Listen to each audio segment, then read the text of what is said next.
आज मैं आपको ओशो की एक बहुत ही बेहतरीन कहानी सुनाता हूँ। ओशो ने कहा था कि एक बार एक जंगल में एक गधे और घोड़े के बीच बहस हो गई इस बात को लेकर कि घास हरी होती है या ब्लू। तो घोड़ा कह रहा था कि घास हरी होती है और गधा कह रहा था कि घास ब्लू होती है। दोनों में काफी बहस हुआ, मामला गर्म हुआ। अब हुआ किस बात का फैसला कौन करे। तो घोड़े ने कहा कि देखो, हमारे जंगल के राजा शेर हैं और यही इस बात का फैसला कर सकते हैं कि घास हरी होती है या ब्लू। गधे ने कहा कि ठीक है, चलो फिर शेर के पास चलते हैं। उसके बाद दोनों में मिली भगत हुआ और दोनों शेर के पास गए और जाके अपनी पूरी बात बता। तो घोड़े ने कहा कि महाराज, मैं इससे कहता हूँ कि घास हरी होती है, लेकिन ये मेरी बात समझता ही नहीं। गधे ने कहा कि नहीं महाराज, मैं डेली घास खाता हूँ, मुझे नहीं पता घास ब्लू होती है।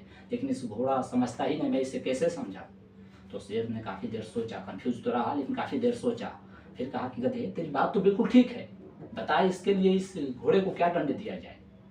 तो गधे ने कहा कि महाराज, ये मुझे डेली परेशान करता है, मैं चाहता हूँ कि अगले 10 दिनों तक इसे भूखा रखा जाए। तो शेर ने कहा कि ठीक है, उसके बाद तू जा।